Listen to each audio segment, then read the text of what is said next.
Bienvenue dans ce journal. Voici les titres. Nous revenons dans ce journal sur l'inhumation le week-end dernier du fait révérend Père Massivi à Moussienene. Nous ferons revivre les cérémonies relatives à Kinshasa. La communauté ira à participer à une messe en mémoire du défunt curé de la paroisse catholique de Kasseye. Mois de juin 2022, c'est le délai que se fixe Énergie du Nord Kivu afin de donner du courant aux habitants de Butembo à partir du barrage hydroélectrique de Talia. Assurance donnée par le responsable de cette entreprise au cours d'une visite guidée à faveur du groupe de pression des journalistes et des membres de la FEC dimanche sur les sites où est érigée cette centrale. À ce qui est de la concurrence qui s'annonce dans le secteur, NK s'est dit prête à travailler avec les nouveaux venus dans le respect des lois du pays. Le journal Le Père Kassere Kamassivi Richard repose désormais au cimetière de Cézanne, Saint-Joseph de Moussienene. Peu avant la cérémonie relative à son inhumation, la cérémonie s'est déroulée samedi 5 février 2022 avec une messe qui a été dite au sanctuaire Saint-François d'Assise par l'évêque de Butembo Béni, Monseigneur Sikuli Paluku Melkisedek. Isabelle Wangaimuka, commentaire. Dans ce cimetière Saint-Joseph de Moussienene, où Feu Révérend Père Richard repose un jour même de son anniversaire de naissance.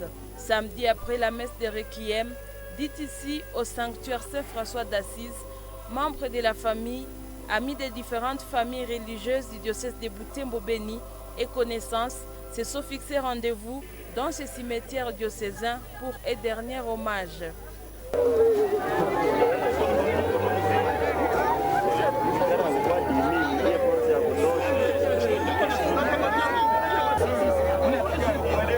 Peu avant ces cérémonies, le corps de l'illustre disparu a été retiré de la morgue de Matanda où Monseigneur Sikuli Paluku Melkisedek lui a remis ses symboles de baptême sous une grande émotion.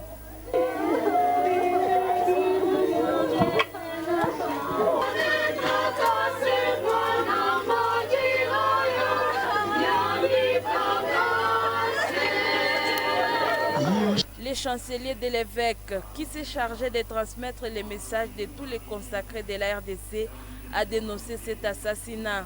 Nous demandons aux autorités civiles de faire la lumière sur cet assassinat et d'assurer la sécurité des paisibles citoyens exposés aux multiples attaques à travers la République et en particulier les consacrés qui ont voué leur vie au service du peuple de Dieu. Que serait la République démocratique du Congo sans les consacrés? Nous demandons à tous les consacrés de recommander l'âme du défunt à la miséricorde de Dieu, ainsi que celle de nombreuses victimes innocentes. Puissions-nous prier pour la conversion des nouveaux, afin qu'ils respectent la vie humaine, qui est un don de Dieu et à laquelle nul n'a le droit de mettre fin. Le Père Richard était le curé de la paroisse Saint-Michel-Archange de Kasseye depuis 4 mois. Celui-ci pourrait réaliser 3 ans du sacerdoce le 21 février 2022.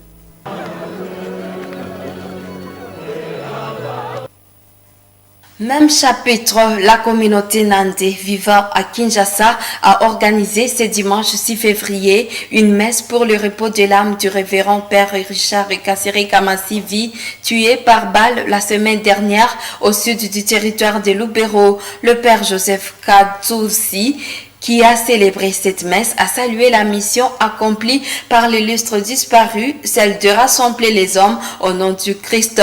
Grâce Kaniki, commentaire. Cette messe dite pour le repos de l'âme du révérend Père Richard Kassere Kamassivi a été dite dans la chapelle de la communauté des Augustins de l'Assomption en commune de la Gombe. Certains fidèles catholiques de la communauté Nandé vivant à Kinshasa ont pris part à cette messe. C'est le Père Joseph Katsusi qui a célébré cette messe entouré de 7 prêtres et 1 diacre. Dans son homélie, le célébrant a centré son message sur la mission accomplie par l'illustre disparu, celle de rassembler les hommes au nom du Christ. Mais nous savons, nous, que le Seigneur a réalisé sa mission à travers nous. Sa mission de rassembler les hommes, de leur parler en son nom. Et cette mission qui est appelée n'est pas facile. Elle demande beaucoup d'abnégation, elle demande beaucoup de sacrifices. Je sais que pendant les ordinations publiques, est-ce que vous accepterez d'aller partout où je vous enverrai? C'est l'évêque qui pose cette question. Et c'est une des questions qu'on pose, la première même, pendant les ordinations presbytérales. C'est vraiment une question essentielle. Accepter d'aller là où on vous demande d'aller, tout en sachant que là, vous trouverez et les moments de joie et les moments de peine. Et vous les vivrez dans la foi. Et c'est cette foi que nous venons proclamer ici. Le Père Katoussi a noté que cette messe est célébrée dans l'espérance de la résurrection. C'est ce qui justifie même cet ornement blanc à l'autel. Nous savons qu'il a travaillé pour toi. Il a fait de lui son ministre. Il a parlé en son nom. Les ennemis lui ont arraché la vie, mais nous savons qu'il vit en toi. Les ennemis ont voulu que nous puissions célébrer cela dans la paix. Mais aujourd'hui, malgré cette peine qui est au fond de nous, nous disons merci au Seigneur. C'est pourquoi nous sommes à blanc. Nous sommes à blanc parce que nous confessons notre foi en Jésus, qui est la résurrection, qui est la vie. Jésus n'a pas créé la mort. Il est venu pour détruire la mort qui est entrée dans le monde par le péché. C'est le péché, la haine, qui a amené le monde, qui a amené la mort dans le monde. Le père Richard Kasereka Massivi, curé de la paroisse KCE, a été assassiné par des inconnus le mardi 2 février dernier au sud du territoire de Lubero, alors qu'il revenait de Kanyabayonka, où il s'était rendu avec ses confrères pour la célébration de la journée des consacrés. Les cardinaux et les évêques diocésains doivent être enterrés dans leur propre église cathédrale. Il s'agit d'une disposition du droit canon du 1242. Interrogé par MotoTV ce lundi 7 février 2022, l'abbé Justin Kamate, chargé des questions canoniques en diocèse de Butembo-Beni, appelle la population et les chrétiens de Butembo-Beni au calme suite à la confusion et à l'ignorance de l'existence des caveaux dans les cathédrales en général et dans celle de Butembo en particulier. Nous suivons ce reportage. L'abbé Justin Kamate est non seulement le vicaire paroissial de Sekizito Boulema, mais aussi chargé des questions canoniques en diocèse de Butembo-Beni. On se référera au canon 1242. Celui-ci explique que seuls les évêques, les cardinaux et les papes ont un enterrement spécial dans l'église même. Ainsi, ils sont enterrés comme des chefs, une disposition qui a aussi une relation avec la culture locale. La relation avec notre culture, c'est que l'évêque du lieu, c'est le chef, c'est le pasteur, en termes pastoral, canonique. Et le chef, il est enterré, non pas comme tous les autres habitants de ce territoire. Dans notre culture, par exemple, on ne dit pas que le chef est mort. C'est seulement après qu'on ait arraché l'os de la mâchoire inférieure qu'on annonce la mort du chef. Donc les chefs, comme l'évêque, ils sont les guides, les représentants du peuple, ils ont droit à des funérailles chrétiennes spéciales. D'après ce canoniste, le diocèse de Butembo-Beni n'est pas le premier à construire des caveaux dans la cathédrale. Dans toutes les églises cathédrales, si vous promenez dans les autres diocèses, il y a toujours des tombes prévues pour l'enterrement des évêques. Si vous arrivez à Kambala, la cathédrale Kambala, il y a des tombes qui sont dedans. Si vous arrivez à Kinshasa, il y a aussi des tombes du cardinal Malula, du cardinal Tsou, et même récemment, le cardinal Mosengo, il a été enterré dans la cathédrale de Kinshasa. Donc, dans chaque cathédrale, on doit prévoir une place où on devra enterrer les évêques. La construction des caveaux engage actuellement de nombreuses confusions et débats entre les chrétiens et non-chrétiens en diocèse de Butembo-Beni. Ainsi, l'abbé Justin appelle ceux-ci au calme. Et l'évêque de ce diocèse, s'il mourait, les trois canoniques à être enterrés dans sa cathédrale. Alors, comme il n'y a jamais eu de décès d'un évêque ici, on ne le souhaite pas encore. On n'a jamais vu un évêque être enterré dans l'église, alors c'est ce qui pose beaucoup de questions à nos fidèles et ils ont besoin d'être renseignés pour cela.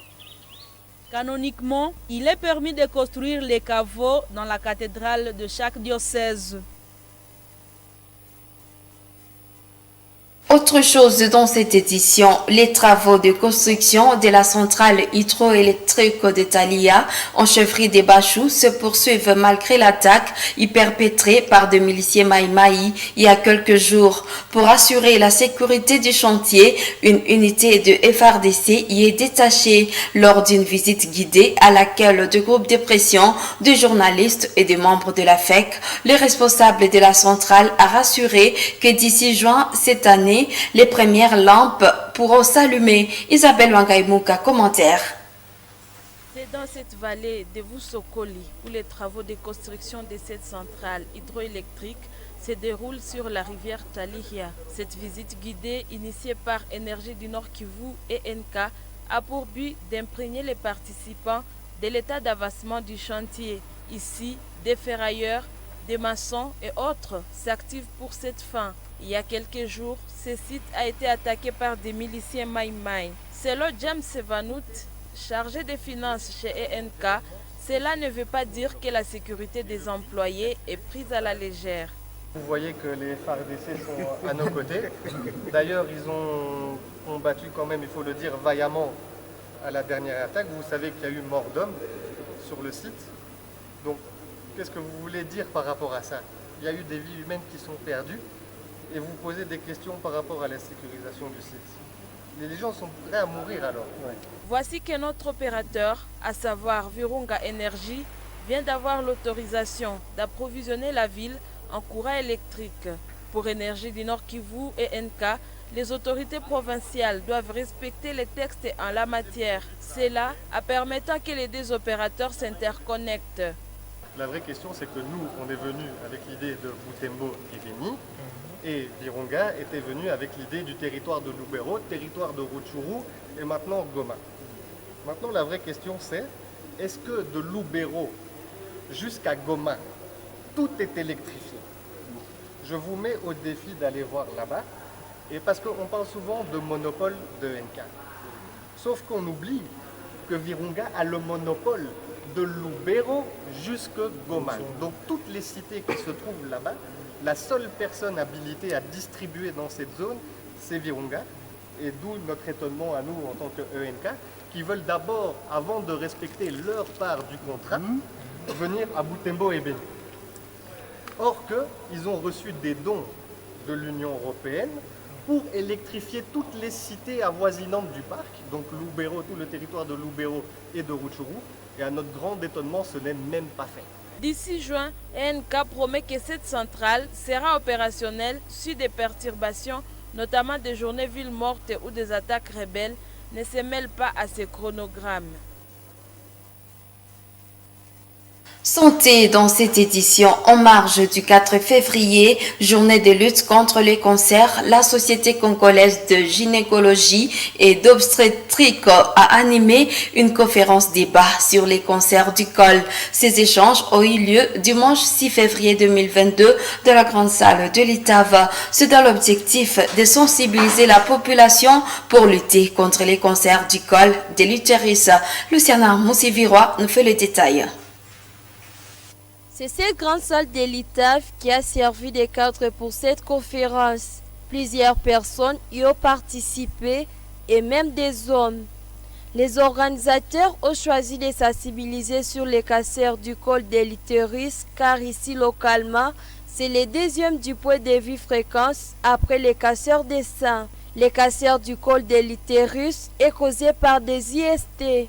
D'ailleurs, ils présentent des signes des IST, chose qui fait porter à confusion chez la plupart des patients. Dr Atosa, gynécologue à l'hôpital général des références de Kyondo, attire l'attention par rapport aux signes du cancer et appelle les femmes qui les présentent à se hâter pour consulter un médecin. Le signe évocateur ni saignement. Saignement manake kupoteza donge damu. Saignement itakuwa ya kwanza tunaweza sema saignement intermenstruel. Donc on a par exemple on a réglé après on a aujourd'hui les 6 on a maliza tena après ça 10 jours unaona tena hengine hidamu kidogo na haiko tarehe ya règle tena utayaona tu règle yako kusiko nyo pasha kaiona. Donc ça c'est un mauvais signe déjà. À part ile kuko aussi saignement inaweza kuwa inakuwa après ménopause. Donc mko na tuambilia ba mama kule na batate yetu, mtu mwasha kamaliza kuona damu yake ya règle, akiona tena damu plus tard, c'est un mauvais signe. Les avoir signe que à chaque fois déjà na cancer. Donc c'est un saignement post-ménopause, après la ménopause. Ou bien ma perte est blanche, zinakuwa blanche, hazina ta odeur, mais ni za mingi. Donc abondantes. Ce sont des pertes de leucorrhée qui sont abondantes. Mais ziko za mweupe hazina zo kuchafu, mais zingali za mweupe lakini zinakuwa za mingi mpaka zinakuchafulia sous-vêtements. Alors une autre chose que nous avons ajouté, ce sont des douleurs. C'est unafanya relation sexuelle na bwanako unasikia maumivu, ile iko deja signe d'alarme, enda ona munganga angalie kama atakusaidia na munganga mbele ya wakati. Docteur Justine Vourma conseille les femmes de se prévenir contre les infections sexuellement transmissibles et les soigner une fois qu'elles sont malades. Car d'après elle, ces cancers commencent à présenter des signes après 5 ans. C'est pourquoi elle recommande le dépistage chaque 2 ans pour s'assurer une meilleure santé. Oui, on dit que vaut mieux prévenir que guérir. Localement, ici à Butembo, nous sommes en mesure de faire le 100% pour ce qui est de l'intervention. Donc, on peut faire le pack test, comme ça a été expliqué. Nous pouvons faire la coloration du col avec l'acide acétique ou le chlore. Et ça va nous montrer les lésions et nous sommes aussi en mesure de les soigner avec notre paquet que nous avons ici. Si nous allons maintenant au cancer comme tel, donc le cancer défini au stade avancé, l'important c'est de savoir les signes d'alarme. Quand vous arrivez déjà à ces signes-là, il faut vite consulter. Mais l'important c'est de faire ce dépistage au moins chaque 2 ans. Chaque femme qui a un corps et qui a déjà fait des rapports sexuels doit faire le dépistage chaque 2 ans. Chaque 2 ans, tu dois aller, même sans signe, tu vas chez ton gynécologue ou chez ton médecin généraliste, tu dis, moi je viens me prévenir contre les cancers du col. Et même les généralistes savent le faire, mais peut-être ce sont des matériels de bon sens. Mais si vous allez dans tous les hôpitaux là où il y a des gynécologues, cet examen est disponible. Vaincre les cancers est le thème choisi pour cette année. L'OMS veut que ces cancers du col soient éradiqués d'ici 2030. Autre chose dans cette édition, le président Félix-Antoine Tshisekedi Tshilombo a présidé samedi dernier le 35e sommet de l'Union africaine et dernier sommet de son mandat. Au cours de son mandat, le président congolais a œuvré pour faire valoir l'identité culturelle africaine. Dans son discours bilan, Félix-Antoine Tshisekedi s'est félicité de ses réalisations et a plaidé pour la poursuite de son œuvre par son successeur, le président sénégalais Macky Sall, qui va diriger cette organisation jusqu'en 2023. Suivez ce reportage de la presse présidentielle. Au son de cloche, l'attention de l'Assemblée est accordée au président de la conférence. Félix-Antoine Tshisekedi Tshilombo a ouvert ce samedi les travaux de la 35e session ordinaire de l'Union africaine qui va sans surprise consacrer les mérites de la mandature de la RDC à la tête de l'Union. Excellence, Monsieur le Président Antoine Félix Tshisekedi, au moment où vous allez passer le témoin, permettez-moi de vous exprimer mes vifs remerciements. Je salue l'excellente expérience de travail convivial, fructueux et intense que nous avions eus avec vous et sous votre leadership. Sur cette note satisfaisante, au vu de la situation difficile et des efforts consentis pendant un an, le président Félix-Antoine Tshisekedi va transmettre les attributs du pouvoir au président Macky Sall du Sénégal, qui va diriger l'organisation jusqu'en 2023. La présidence de l'Union africaine était bien plus qu'une simple mandature pour la RDC, qui en a fait tout un projet avec un objectif, celui de promouvoir l'identité culturelle africaine. Dans son discours bilan, le président sortant de l'Union africaine a, après avoir peint les acquis de sa mandature, proposé à l'organisation de décréter une décennie consacrée à la culture africaine, question de marquer un peu plus l'identité culturelle africaine. Cette année, grande année culturelle, a été aussi marquée par des initiatives fortes telles que la traduction de l'hymne de l'Union africaine en lingala, la production d'une chanson panafricaine ou encore la création du Festival panafricain de Kinshasa et l'organisation d'un colloque sur la reconstitution des biens culturels. Je voudrais en particulier souligner l'innovation de la célébration de la journée culturelle africaine et afro-descendante et de la création du Grand Prix panafricain de littérature. Il a également été créé dans mon pays une maison de la culture africaine et afro-descendante. La charte de la Renaissance culturelle africaine, adoptée en 2006 à Khartoum, a obtenu l'ensemble des ratifications attendues des États membres. Son entrée en vigueur depuis le 25 mai 2021 permet l'affirmation de l'identité culturelle commune des peuples d'Afrique. 2021, dite année de première à l'Union africaine, a également vu une Camerounaise recevoir le premier Grand Prix panafricain de la littérature institué par la RDC. Grâce à son superbe roman Les Aquatiques, Oswald de Watt entre dans l'histoire du continent. Parfois on entend dire mais pourquoi l'Afrique n'a pas de prix? Mais maintenant c'est le cas. Je suis extrêmement honorée d'être la première lauréate. Je ne m'y attendais pas, notamment parce que c'était un jury exigeant, pointu, des auteurs et autrices que j'estime énormément qui ont jugé ce prix-là et qui l'ont distingué. Après l'accent mis sur la culture par la RDC en 2021, le Sénégal lui souhaite bâtir une résilience en matière de sécurité nutritionnelle et alimentaire sur les continents africains. Cette session ordinaire à l'ordre du jour chargé prendra fin ce dimanche. La promotion de l'identité culturelle africaine, c'est désormais l'empreinte de la République démocratique du Congo à l'Union africaine. Le pays de Félix-Antoine Tshisekedi a cédé la présidence de l'organisation au Sénégal, mais reste au bureau comme rapporteur. Il faudra encore plusieurs décennies pour espérer voir la République démocratique du Congo à la tête de cette organisation continentale. Des jeunes de la chronique Que pensent les enfants de la RTVH ont présenté le film Orphelin de Balolanda ce dimanche 6 février à l'hôtel de Butembo. Il s'agit des produits audiovisuels qui décrivent en scène les calvaires vécus dans l'Est suite à l'insécurité grandissante. Son concepteur met en perspective le rôle de l'enfant en tant que lumière et dont le droit est menacé. Joël Tali nous présente cette œuvre.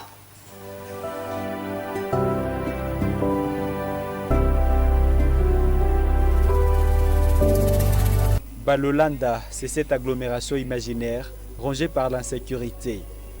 Cité des aveugles comme sa signification l'indique à Lingala, le peuple balolandais croupit dans une misère imposée par une insécurité criante. Son école par exemple, dépourvue de l'effectif habituel. À cette séance de rassemblement matinal, seuls quelques élèves sont présents. Même la police ne peut y apporter solution malgré sa promesse. Nous nous sommes entretenus, on a pris donc, je crois c'était avant-hier, avec les commandants de la police ici en ville de Balolanda, qui rassure qu'il va mettre à votre disposition un effectif des éléments de la police.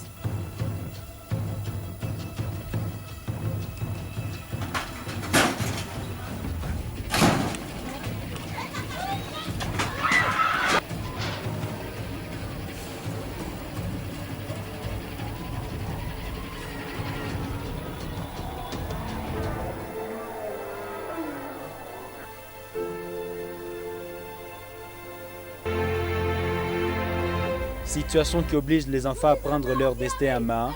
Ceux-ci revendiquent leur droit à la vie. Mais l'issue n'est pas ce à quoi ils s'attendaient.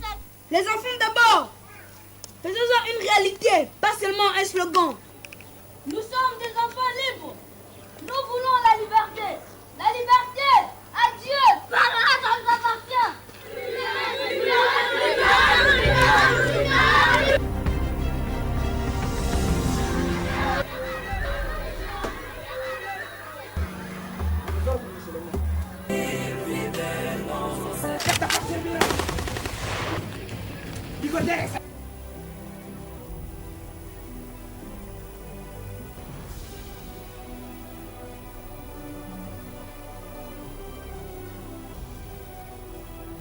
Les enfants espèrent, mais une fois avec un prix très extrême, le sacrifice en vie humaine. T'inquiète pas, on va s'en sortir. Sois forte, ma grande, sois forte. Que pense ma mère? Angenda, tiens fort. Le monde entendra notre cri. Bonjour la famille. Suis-je bien chez Angenda? Oui, madame. Je suis l'une des policiers de garde à la prison. Angenda a succombé à ses blessures. Mon fils! Quel est votre travail injuste? L'auteur de ces films est Jean-Robert Kaoma, écrivain originaire de Butembo. Devant l'assistance venue au lancement de ce film, son concepteur a mis en perspective le rôle de l'enfant dans une société en crise de leadership. Balolanda, je vais tirer de Mololanda, dictionnaire Lingala. Mololanda, c'est aveugle. Une ville où les habitants sont des aveugles. Une ville où on massacre les gens, où on kidnappe les gens. Et les enfants sont comme une lumière. Les enfants sont comme un thermomètre pour diagnostiquer le mal. Encore un projet, son auteur a promis se battre pour en faire un film en série en vue de mieux décortiquer cette thématique. Le comité de la chronique Pense les enfants demande l'appui des uns et des autres pour lui permettre d'achever cette œuvre.